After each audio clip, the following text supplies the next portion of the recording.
del capítulo 23, 24, 25. Eh, voy a hacer un enfoque un poco en lo relacionado a la segunda venida de Cristo.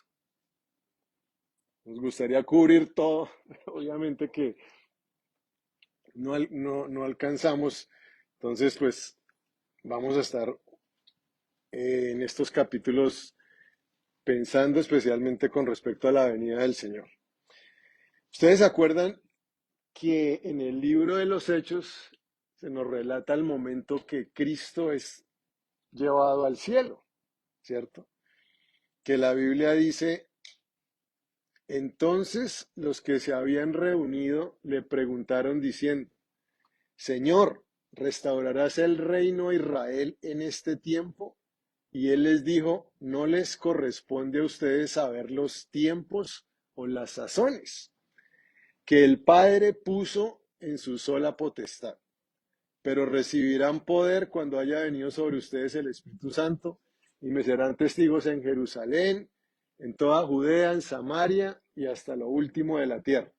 Entonces, aquí viene el, el- el texto más relacionado con lo que estamos hablando hoy. Y habiendo dicho estas cosas, viéndolo ellos, fue alzado y le recibió una nube que le ocultó de sus ojos. Ahí estaban todos los discípulos, miren.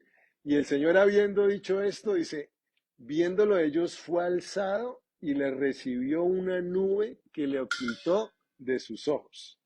Y estando ellos con los ojos puestos en el cielo, entre tanto que el Señor se iba, he aquí se pusieron junto a ellos dos ángeles, dos varones con vestiduras blancas, los cuales también le dijeron, varones Galileos, ¿por qué están mirando al cielo?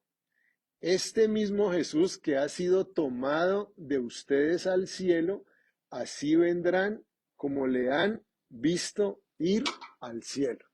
Amén. Entonces, así como el Señor fue en ese momento tomado al cielo, en la presencia de todos los discípulos y todos estos otros varones galileos que se habían reunido, nos dice la palabra que asimismo el Señor Jesús va a volver a la tierra. Y físicamente se fue Jesús, visiblemente se fue Jesús y se fue desde el monte de los olivos. Y cuando el Señor vuelva, va a ser exactamente en los mismos términos. El Señor va a volver físicamente, va a volver visiblemente y va a volver justo al monte de los olivos. Es bien interesante toda la profecía bíblica. Por ejemplo, cuando Jesús vuelva a poner sus pies en los montes de los olivos, ese momento es cuando se va a terminar la batalla de Armagedón, que todos siempre hemos escuchado de Armagedón y han hecho películas de Armagedón y cuantas cosas más.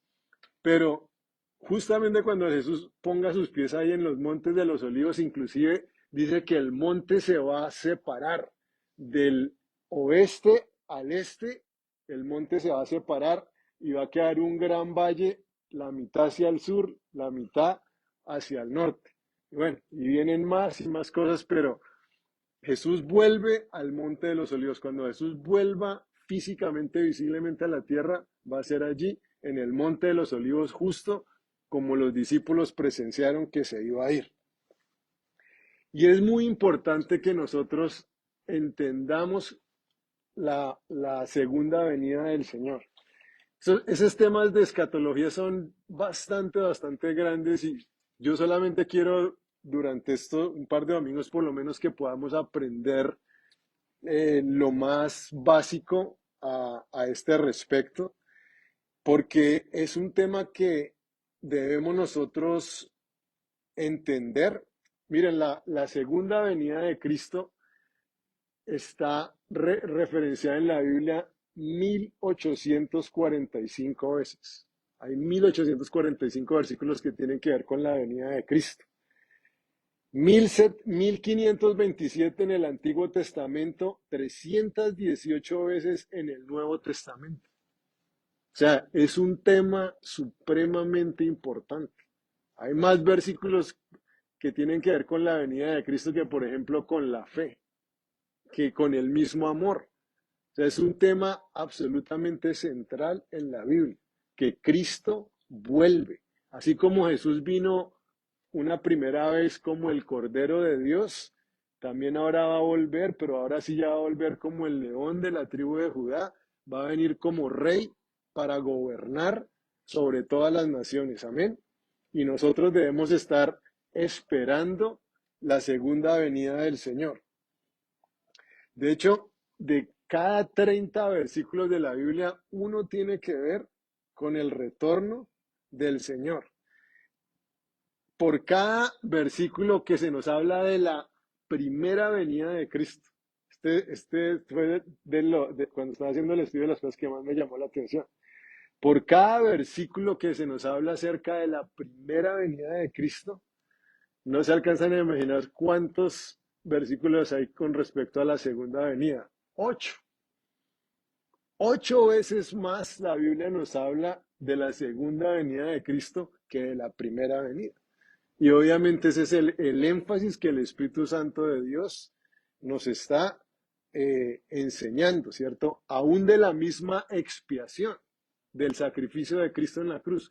Por cada versículo que tiene que ver con la expiación, hay 2 versículos que tienen que ver con la segunda venida. O sea, es imposible uno leer la palabra de Dios si no estar constantemente confrontado con la segunda venida del Señor Jesucristo.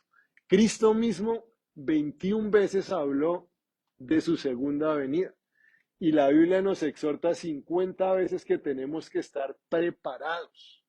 Todos tenemos que estar preparados porque no sabemos en qué momento el Señor va a volver.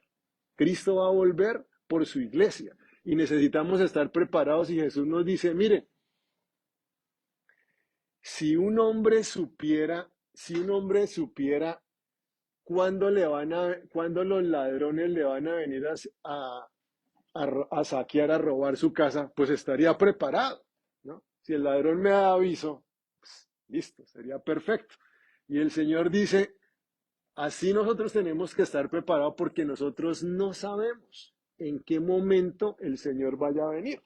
De hecho, en una ocasión un predicador escocés, se llamaba Robert Murray McCheyne, que estaba predicando en un texto de la Biblia y le preguntó a la congregación, les dijo, ¿ustedes creen que Jesús podría venir en este mismo momento?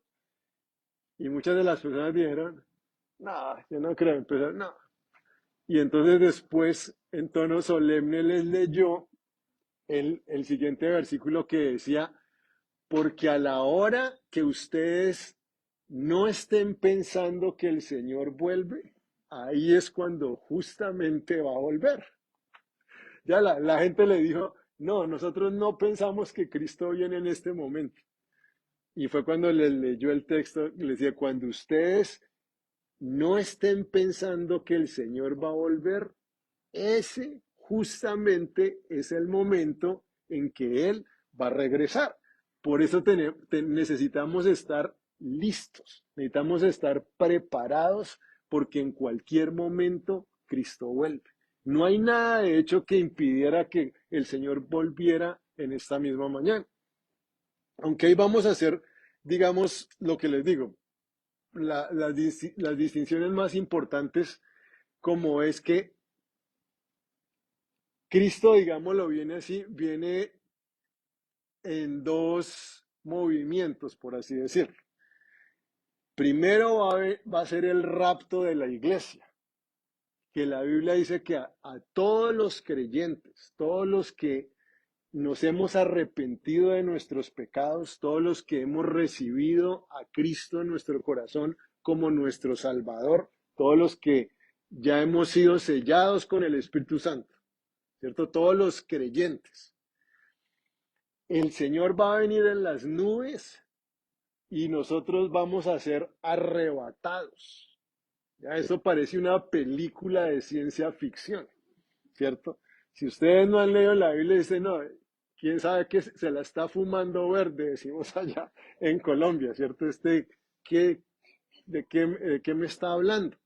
Pero la Biblia nos enseña que Cristo va a venir y la iglesia va a ser arrebatada. ¿Ya? De hecho, hay varias películas que hay un actor, Richard Cameron, creo que se llama, es Cameron el apellido, que él es, eso, Kirk Cameron, gracias. Él tiene una película acerca del rapto, en Amazon la pueden ver, en YouTube también, habla acerca del rapto. Y ahorita también el pastor David Jeremiah, de una iglesia allá en California, ha hecho así como clips de esos, como esos reels que salen en Instagram, ¿ya? Que en varias escenas, ¿no? En medio de la calle van unas personas ahí caminando en unas calles de San Francisco y claro, y viene cuando ¡pah! Se estrellan unos carros, se caen unos cafés al piso, cosas así, ¿no? Que la gente fueron literalmente arrebatadas. Y eso nos enseña la palabra de Dios. Eso es lo que la Biblia nos dice, que Cristo va a venir y Él va, en primer lugar, a arrebatar a su iglesia, ¿cierto? Arrebatar, a raptar a su iglesia. Después de eso, y voy a repetir algunos de estos conceptos varias veces, ¿cierto? Porque yo sé que es bastante información, pero igual es importante que por lo menos conozcamos los aspectos básicos. Cristo arrebata a su iglesia y una vez el Señor saca a sus embajadores, porque nosotros somos embajadores de Cristo aquí en la tierra. Entonces, como hace cualquier país cuando entra en guerra con otro, ¿cierto? Primero manda a llamar y recoger a sus embajadores antes de empezar a bombardear, ¿no? Porque no va a bombardear a los suyos. Entonces, en ese sentido también, cuando la iglesia sea arrebatada, es cuando entonces Dios va a juzgar al mundo en lo que la Biblia llama la gran tribulación, ¿ya? Y ahí es cuando vamos a ver la gran mayoría de los eventos que están descritos en el libro de Apocalipsis van a ocurrir durante esa gran tribulación, que es cuando Dios está juzgando al mundo, ¿ya? Nosotros ya fuimos juzgados en la cruz de Cristo, ¿ya? Dios ya, el juicio que yo me merecía por mis pecados, ya Dios me juzgó a mí en la cruz de Cristo, cuando Cristo cargó mis pecados. Por eso la iglesia no va a ser juzgada nuevamente, porque la iglesia ya fue juzgada cuando Dios juzgó a Cristo en la cruz del Calvario. Jesús fue a la cruz del Calvario por mí, amén. Entonces es importante que entendamos eso. Por eso la iglesia no va a estar en la gran tribulación cuando Dios está juzgando al mundo, porque nosotros ya recibimos el juicio que nos merecíamos a través de la muerte vicaria de Cristo. Cristo tomó mi lugar, es lo que significa, ¿cierto? Ser vicario. Entonces, ocurre todo eso aquí en la tierra y después de esos 7 años es cuando ahora sí el Señor ya vuelve a poner sus pies en el monte de los olivos. Amén. Y ahí es cuando va a establecer lo que la Biblia también llama el milenio, ¿no? Y más adelante habrán cielos nuevos, tierra nueva. O sea, es un tema bastante amplio, bastante complejo, pero solamente quería por lo menos que empezáramos a entender las cosas más básicas y que nosotros, la realidad hoy para nosotros es que necesitamos estar preparados para la segunda venida del Señor. Amén. Después vamos a hacer más estudios acerca ya de escatología y todos estos temas más de profecía, pero hoy necesitamos nosotros entender que necesitamos estar preparados y que necesitamos también ir a contarle a otros acerca del Evangelio. Entonces aquí es donde entramos, digamos, a los versículos de hoy en Mateo 23, que voy a leer. Leamos Mateo, el capítulo 23, del 37, no lo coloqué así, el 37. Entonces mire lo que pasa, Jesús está mirando a Jerusalén y entonces Jesús dice, Jerusalén, Jerusalén, que matas a los profetas y apedreas a los que te son enviados. ¿Cuántas veces quise juntar a tus hijos, así como la gallina junta a sus pollitos debajo de sus alas? Pero ¿cuál fue la respuesta de Jerusalén? Y no quisiste. Jerusalén rechaza. Los judíos rechazaron a su Salvador. Y ahí es cuando el Señor les dice, he aquí su casa les es dejada desierta. Porque les digo que desde ahora no me verán más hasta que digan, bendito el que viene en el nombre del Señor. Amén. Entonces hay tres cosas que nosotros vemos en ese texto. Uno, que, que Cristo, ¿cierto?, llora ante el rechazo de Jerusalén. La primera cosa. En el pasaje paralelo de Lucas encontramos que la Biblia nos enseña que Jesús llora sobre Jerusalén. Jesús, porque Jerusalén lo ha rechazado, porque Jerusalén no ha entendido lo que es para su salvación. Es lo que dice Jesús. No entendiste el tiempo de tu visitación. Y Jesús llora. ¿Y por qué Jesús está llorando? Porque hay un juicio que viene. Jesús anuncia, ¿cierto? Predice ese juicio que va a venir sobre ellos porque no quisieron arrepentirse, no quisieron recibir la salvación de Dios. Y en tercer lugar es cuando Cristo ya también anuncia su regreso. ¿Okay? Entonces vamos a pensar en eso en esta mañana, en cómo en primer lugar Cristo llora ante el rechazo de Jerusalén. Miren, Lucas 19:41 dice, y cuando llegó cerca de la ciudad, al verla, lloró sobre ella diciendo, oh, si también tú conocieses a lo menos en este tu día lo que es para tu paz, mas ahora está encubierto de tus ojos. Jesús se acerca a la ciudad y Jesús llora sobre Jerusalén.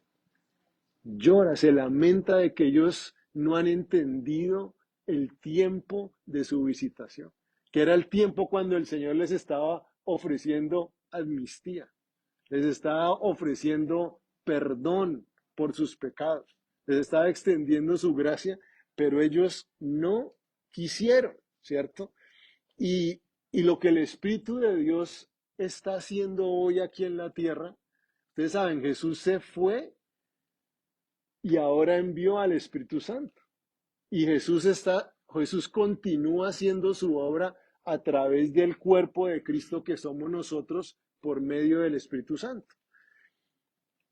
Y hoy día, Jesús, ¿qué es lo que está haciendo? La Biblia dice que nosotros, sus embajadores, que Dios está tratando de reconciliar al mundo. Así como Jesús estaba tratando de reconciliar en ese momento a Jerusalén, a Israel, ahora Dios está tratando de reconciliar al mundo consigo mismo a través de nosotros, sus embajadores. Y Dios está rogando por medio nuestro a este mundo que se arrepienta, porque Él vuelve. El contexto de esta segunda venida es que Jesús está diciendo, ¿cierto? Vuélvanse a mí porque viene un juicio, porque yo vuelvo a la tierra. Ustedes necesitan arrepentirse y lo que Dios nos está enviando a nosotros hoy es que vayamos a anunciarle a todos los que están perdidos que este es el día de su salvación, no el día, no mañana. Yo les conté la otra vez en uno de estos miércoles cuando hacemos los estudios de discipulado, el caso de quién, el caso de un predicador que se llamaba D.L. Moody,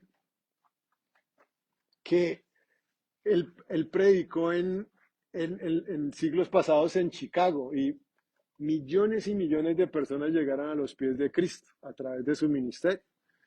Y entonces en una ocasión él les estaba predicando acerca de la cruz y en esa noche les dijo, cuando ¿Se acuerdan la escena cuando Poncio Pilato se lava las manos? ¿Recuerdan que Poncio Pilato dice, yo soy inocente, a mí no me vengan a cargar ese muerto? Es lo que le estaba diciendo Poncio Pilato. Y entonces eh, Moody le pregunta a la audiencia y le dice, ¿y ustedes qué van a hacer ustedes con ese Jesús? Es lo que les dice Moody a, a su audiencia. Y les dice, piensen bien qué van a hacer con este Jesús y mañana aquí los espero para que ustedes entonces puedan recibir a Cristo o algo así por el estilo. Para no hacer la historia tan larga, esa noche vino el peor incendio que hubo en la ciudad de Chicago y murieron 3.000 personas. Y muchos de los que estaban sentados esa noche en la audiencia, esa noche murieron en el incendio. Y a partir de ese día, Moody, eso fue de los eventos que marcaron totalmente su vida. A partir de ese día, Moody dice, nunca más voy a volver a predicar de la cruz, nunca más voy a volver a predicar de Cristo sin, sin que en ese mismo momento le dé la oportunidad a las personas de que vengan y reciban a Jesucristo como su Señor y su Salvador. Y nosotros no sabemos cuál es también nuestro día o el día de esas otras personas. Yo también les contaba, es una historia que la he contado varias veces, pero por lo dramática me gusta contarla. Yo tenía un amigo en el colegio que se llamaba John Freddy, no les digo el apellido.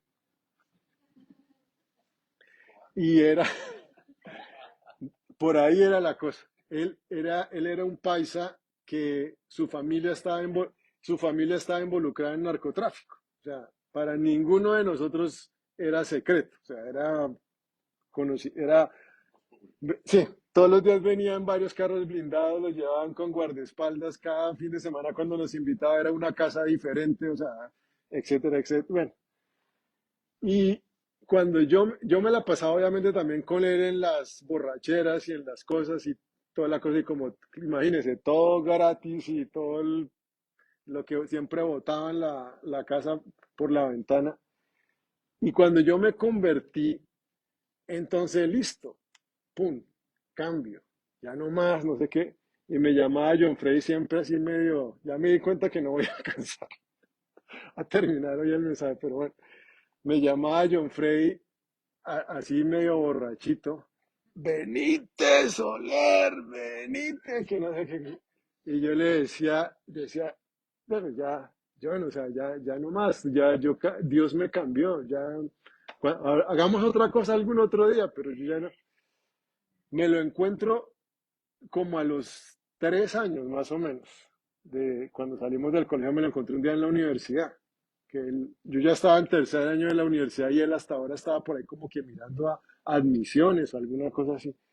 Y apenas nos vimos, entonces, claro, ¿qué más, hombre? Que no sé qué. Y él sabía que teníamos una conversación pendiente, porque todo el tiempo yo sí lo llamaba también, pero para hablarle acerca de Cristo. Y el hombre entonces, almorcemos hoy, que no sé qué, pues, yo le dije, él era el de la plata, y yo, ay, camine, yo lo invito a almorzar, que no sé qué, que esto no, que no sé qué, sáqueme el cuerpo por una parte y por otra me lo encontré en 2 semanas me lo encontré 3 veces. Y la tercera vez le volví a decir, John, eh, arrepiéntase, deje que el Señor lo cambie. Yo dije, usted es feliz con toda la plata, con todas las cosas que tiene, usted es feliz, no le ha servido de nada, arrepiéntase, Cristo le puede dar una nueva vida. Cristo murió en el Calvario, le alcancé a soltar todo eso y después, ay, hablamos. Al siguiente día me llama otro amigo del colegio, se llamaba Richard Pazmini, me dice, ¿qué hubo? ¿Sabes lo que le pasó a John Frey? ¿Qué pasó? No, a John Frey lo acribillaron enfrente de su casa. Estaba saliendo de su casa y lo acribillaron. Obviamente lo que les digo, su familia estaba metido en negocios de narcotráfico y todo eso. Al siguiente día, uno nunca sabe ¿Cuándo va a ser la última vez que esa persona tenga la oportunidad de escuchar del Evangelio? Entonces, por eso es que está esa urgencia, que nosotros vayamos y prediquemos el Evangelio. Una persona cuando está llena del Espíritu Santo de Dios, lo- l- en el corazón de Dios solamente piensa por las almas perdidas. Eso es el apóstol Pablo en Romanos dice, miren, no les estoy diciendo mentiras, es tanto mi amor por el pueblo de Israel que yo mismo preferiría ser anatema, yo mismo preferiría yo ir al infierno si ellos se pudieran salvar.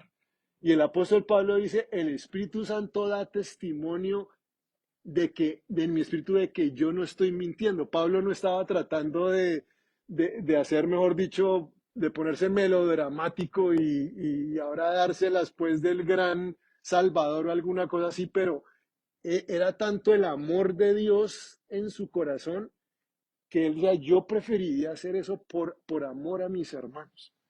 Entonces, que el Señor nos dé también a nosotros ese amor por las personas que no conocen de Cristo, porque no sabemos cuándo será el último día. A veces nosotros no hablamos tan frecuentemente de estas verdades como lo deberíamos hacer, pero de verdad pensemos en nuestros hermanos, en nuestros familiares, en nuestros tíos, primos, que si ellos no conocen de Cristo, se van a ir a la condenación eterna.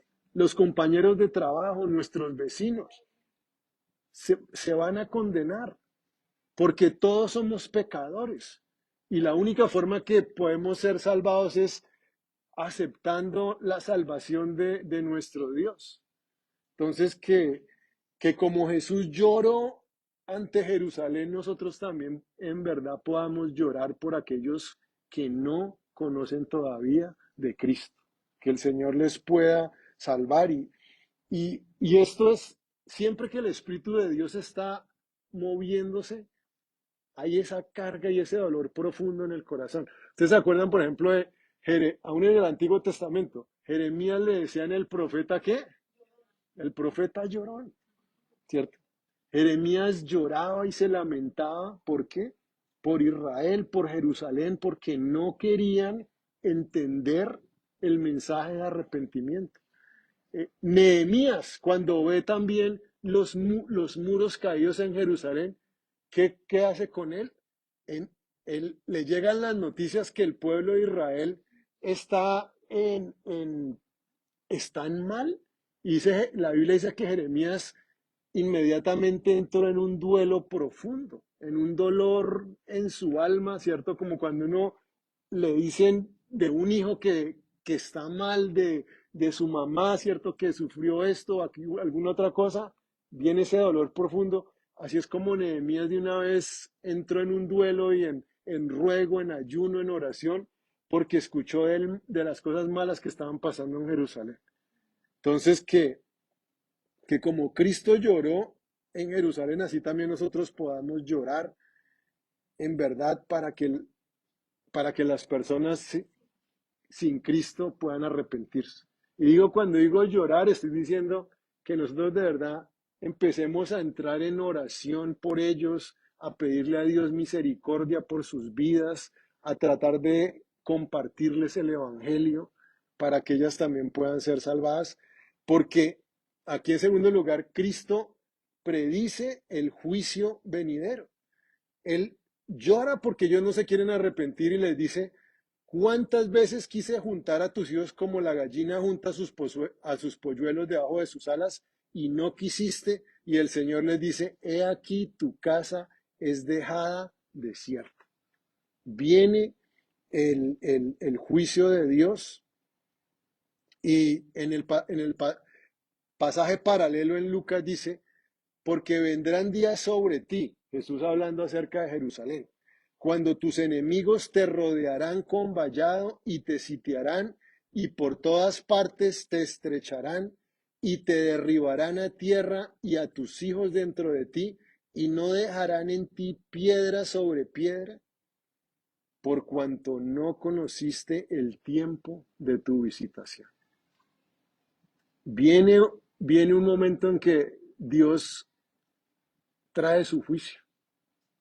Dios es paciente y Dios es misericordioso, pero Dios es santo.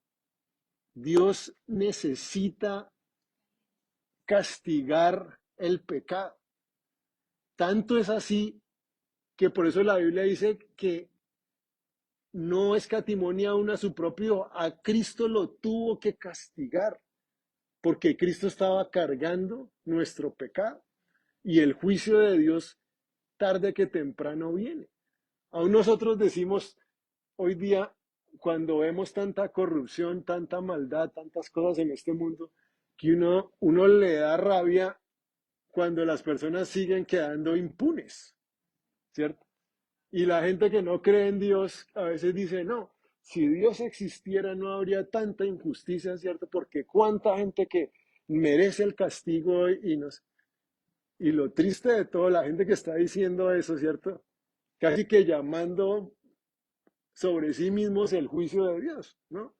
Pero Dios es paciente y Dios es misericordioso y esa es la razón por la que Cristo todavía no ha vuelto por su iglesia.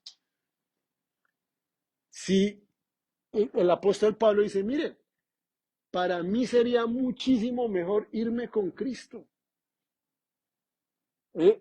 Ya vamos a estar en un lugar donde no hay llanto, no hay dolor, no hay enfermedad, no hay muerte, no hay separación. ¿Por qué el Señor todavía no nos ha llevado? Pablo dice, yo todavía estoy en esta tierra a causa de ustedes, a causa de aquellos que todavía no han conocido de Cristo. Y tenemos nosotros que empezar también a reenfocar nuestras vidas, que esa es la razón por la que estamos en esta tierra. Yo no estoy en esta tierra porque quiero tener 125 propiedades y un día quiero poderme comprar un yate y quiero poder hacer esto y quiero... Todas esas cosas se van a quedar aquí. O sea, esas cosas yo no trabajo por eso, son añadiduras que Dios me va a dar. Yo estoy acá es por las almas, por las personas que necesitan conocer la salvación de Dios. Jesús, ¿qué está haciendo? Jesús está edificando su iglesia y la está edificando a través de nosotros. Y ese tiene que ser nuestro enfoque. Amén. Porque sí viene un día del juicio. Viene un día del juicio. De hecho, el predicador Billy Graham, que murió hace como unos 5 o 10 años, no me acuerdo cuándo fue que, 2018 murió. Ok, gracias. Murió en el 2018 y, y él decía, ¿cierto? Escuchen esto. Él decía, si Dios no trae juicio sobre América, Dios le debe una disculpa a Sodoma y a Gomorra.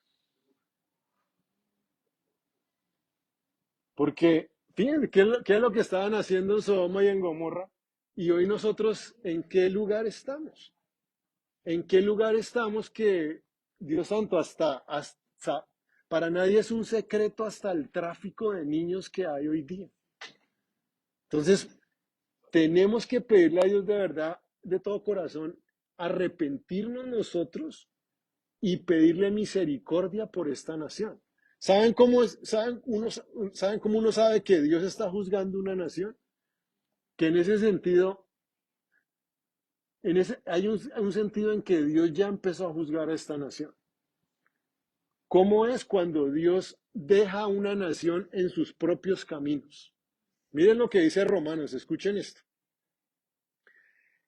Cuando la gente rechaza a Dios, cuando no le da gracias a Dios, no le reconoce como Dios, como creador, como salvador, miren lo que dice.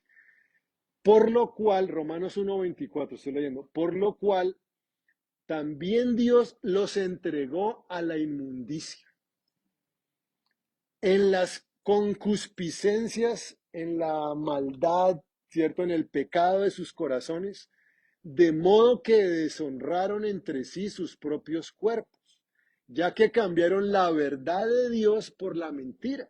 ¿Se dan cuenta cuando una persona llega a ese extremo que Jesús viene, Jesús dice, yo soy la verdad?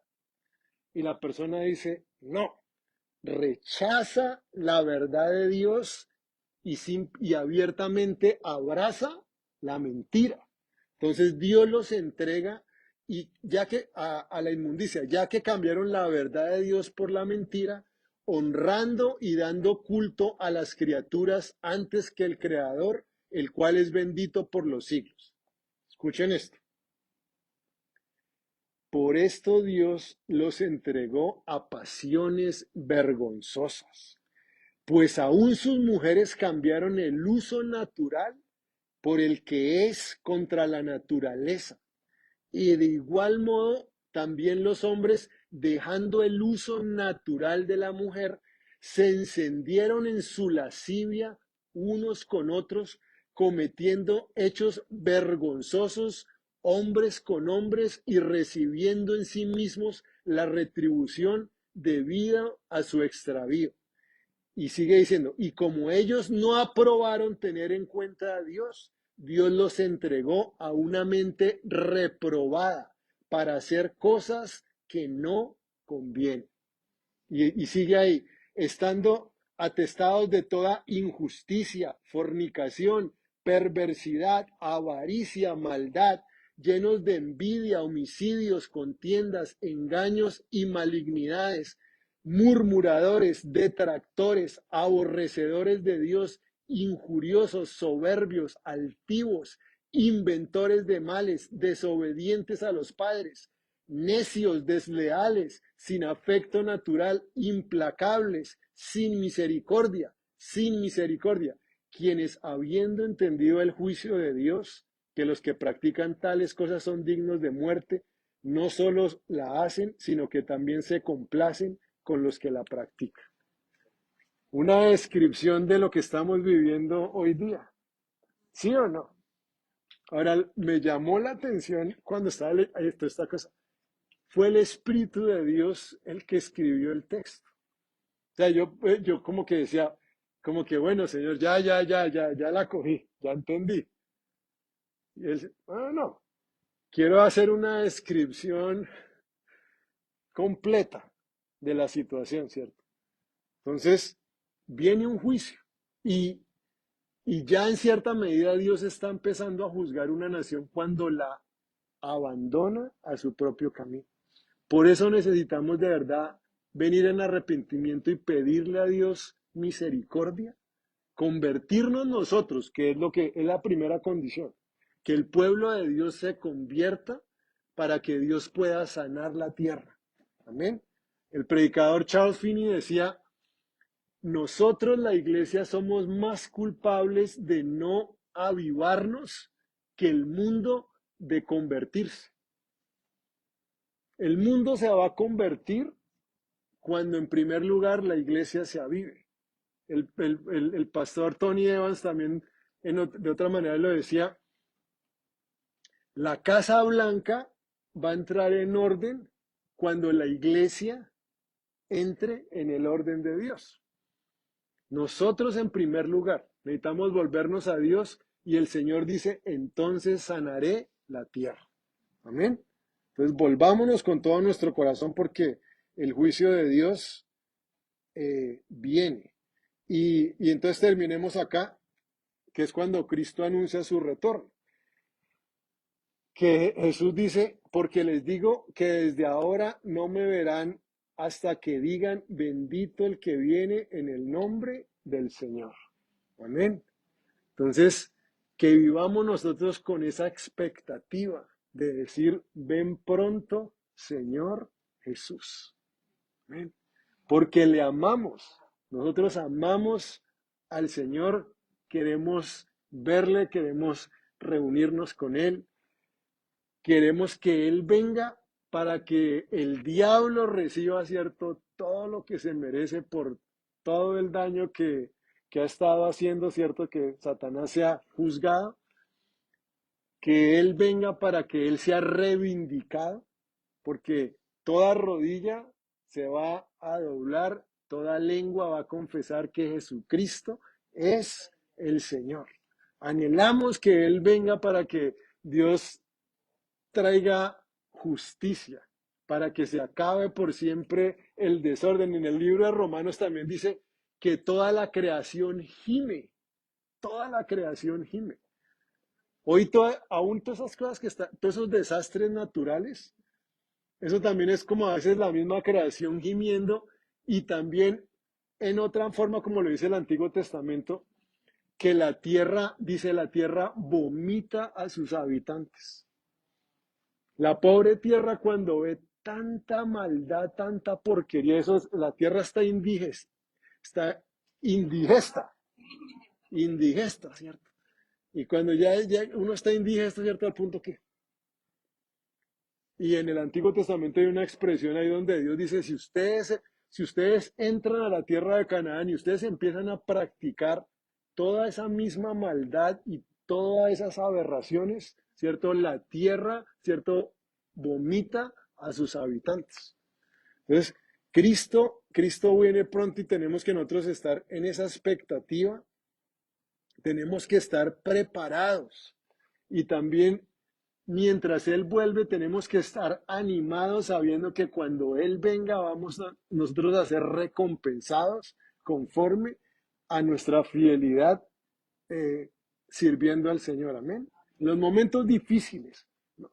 Una de las cosas que debe traer mayor consuelo y mayor ánimo a mi corazón, cuando mi Señor vuelva, Él me va a recompensar. Entonces, aunque ahorita de pronto, esta breve tribulación, el apóstol decía, esta breve tribulación no es comparable con la gloria venidera, ¿cierto? La gloria venidera. De hecho, un predicador inglés que llamaba John Wesley, muchas veces cuando el hombre predicaba, lo cogía la gente de la rabia y lo cogían y le daban como batazos, le daban como palo.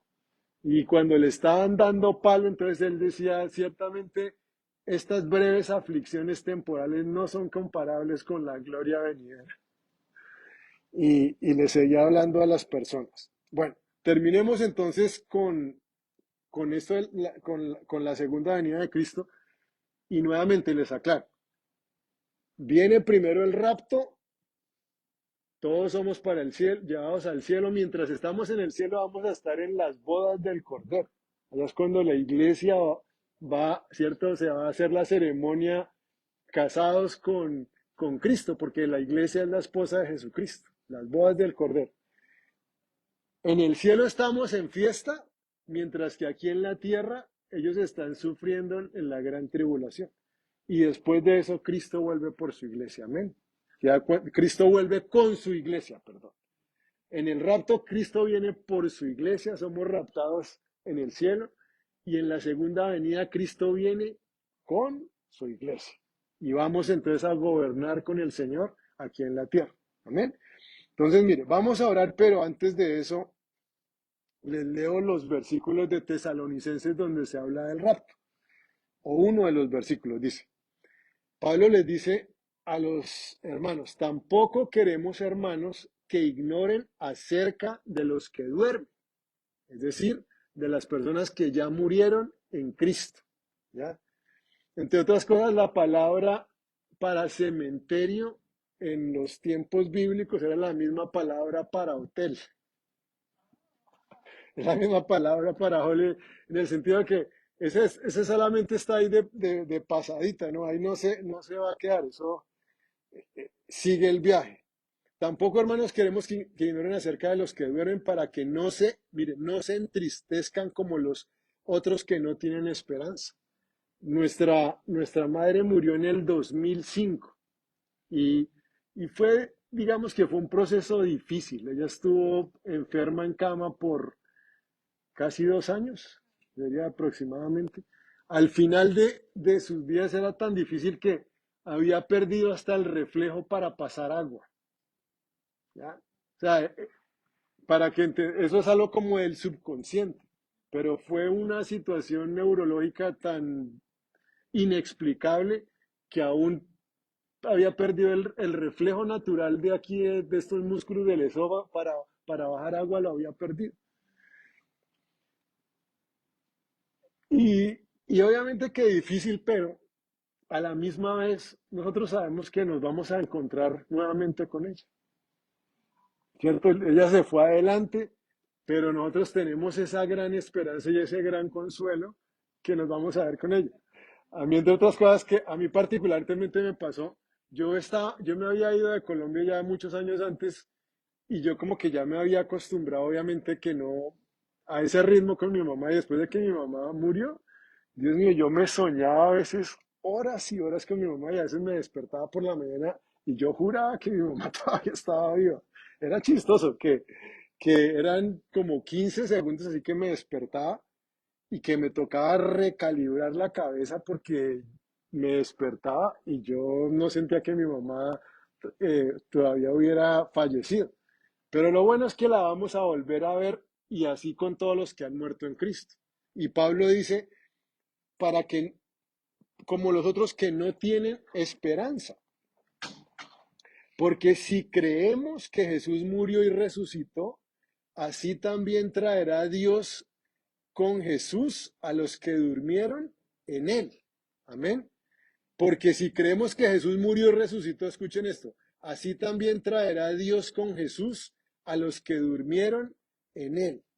Por lo cual les decimos esto en palabra del Señor, que nosotros que vivimos, que habremos quedado hasta la venida del Señor, no precederemos a los que durmieron. Porque el Señor con voz de mando, con voz de arcángel y con trompeta de Dios, escuchen esto, descenderá del cielo. El Señor descenderá del cielo. Y los muertos en Cristo resucitarán primero. O sea, las personas, cuando el Cristo venga a recoger a la iglesia, pues en primer lugar, todas las personas que ya murieron a través de toda la historia, aún por ejemplo el apóstol Pablo, ¿cierto? Ellos van a ser, en esos momentos van a ser resucitados y nosotros los que estamos vivos, entonces en ese momento también vamos a ser raptados, es lo que está diciendo. Que nosotros que vivimos, que habremos quedado hasta la venida del Señor, no precederemos a los que durmieron, dice, porque el Señor mismo con voz de mando, con voz de arcángel y con trompeta de Dios descenderá del cielo y los muertos en Cristo resucitarán primero. Luego nosotros los que vivimos, los que hayamos quedado, seremos arrebatados juntamente con ellos en las nubes para recibir al Señor en el aire. ¿Ya? Cuando Cristo desciende del cielo y nosotros somos raptados, ¿cierto?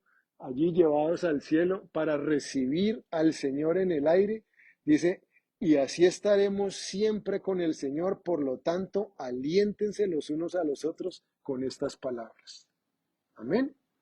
Entonces, bueno, hoy empezamos a entender un poco más acerca de la segunda venida del Señor, pero de verdad en términos muy prácticos, que nos saludemos aún como hacían los hermanos de la iglesia primitiva. Los hermanos se llamaban, ¿cierto? Maranata, se decían cuando se saludaban los unos a los otros, que quiere decir el Señor viene pronto. Cuando ellos se saludaban los unos a los otros, el saludo era el Señor viene pronto. Y el Señor viene pronto. Y, y pensemos, si nosotros, si pudiéramos saber que nos quedan 24 horas. Si supiéramos nosotros que mañana el Señor viene a la 1 de la tarde, ¿cómo viviríamos estas 24 horas que nos quedan? Todo todo cambiaría, ¿sí o no? Y por eso es también la necesidad de que nosotros, y lo chistoso de todo es que a lo mejor se llegó mañana y todavía no vino el Señor, pero, pero algún día algún predicador va a dar el ejemplo, quién sabe quién es el que le va a tocar de pronto, cierto, de decir, si el Señor viniera mañana y a lo mejor, y ese día fue cuando el Señor vino, ¿cierto? Entonces, así es como nosotros tenemos que vivir, en esa expectativa, esperando que el Señor Jesús vuelve pronto. Amén. Bueno, pongámonos en pie y oremos.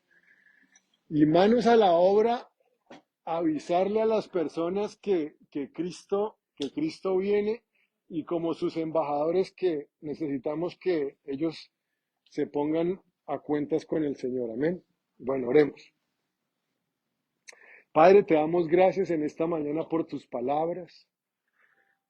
Queremos bendecir tu nombre, Señor Jesús, y agradecerte porque tú eres misericordioso.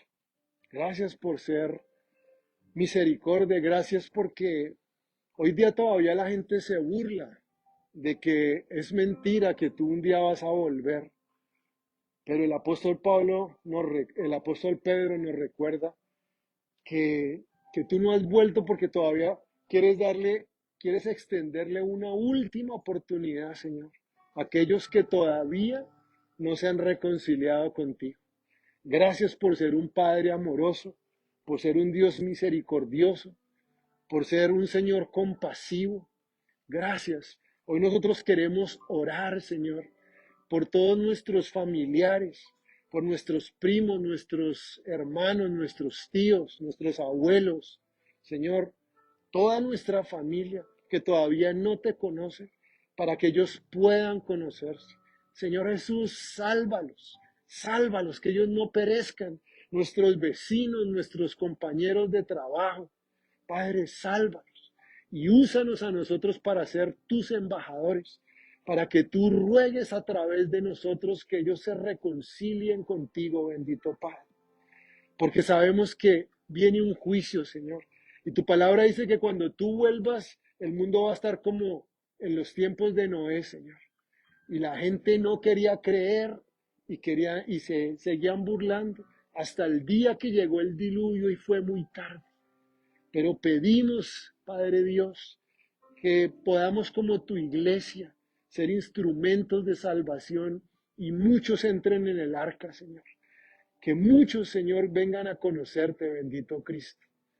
Y gracias, Señor, porque tú vuelves pronto. Y ayúdanos a nosotros como tu iglesia a estar listos, a estar preparados. Cada día, Señor, vivirlo en plenitud, entendiendo que literalmente puede ser nuestro último día.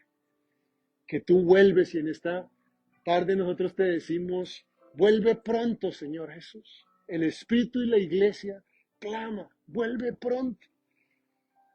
Ven, Señor Jesús.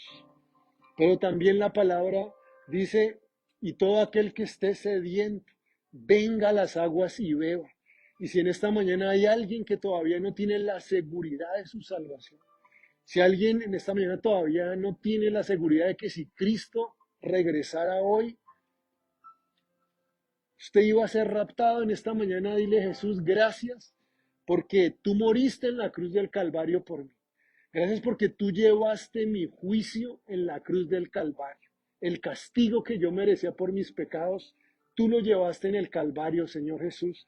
Y hoy te pido que me salves. Y hoy te pido que entres en mi corazón y que me cambies y que tu Espíritu Santo me llene de su presencia. Ven, Espíritu de Dios, a mi corazón y úsame, Señor, que yo también pueda contarle a otros de tu gran salvación. Te lo pedimos, Padre, en esta mañana, en el nombre de tu Hijo amado Cristo Jesús. Amén. Amén. Por favor, tomen asiento.